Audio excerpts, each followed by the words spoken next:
Plaque phare type KTM sur Ok Derby, yo tout partie le monde, 2 j'espère tuto que ça va. branchement. Donc aujourd'hui on se retrouve pour un tout nouveau TikTok.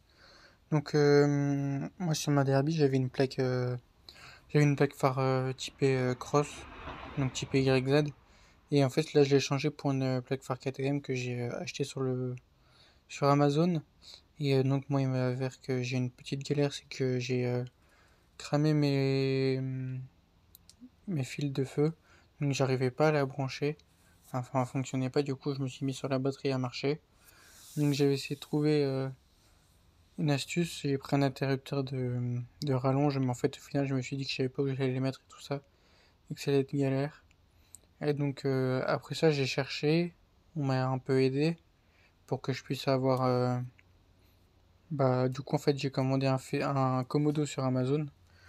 Donc le voilà, donc c'est un petit Komodo qui coûte pas très cher. D'ailleurs je vais devoir le monter à la même hauteur que l'autre, enfin bref. Du coup j'ai pris un Komodo, donc j'arrivais pas à le brancher, donc je me suis renseigné, et voilà. Donc dites-moi si vous voulez que je fasse une partie 2 où je vous montre comment brancher la plaque et les fils qui correspondent à quel fil aussi, parce que même si vous le branchez sur d'autres, comment dire,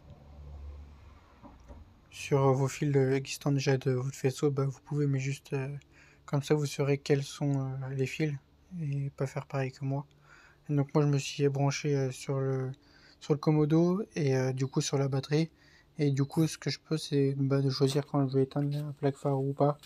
Donc c'est ce que je voulais aussi parce que sinon, moi déjà la laisser allumer tout le temps c'est pas bon.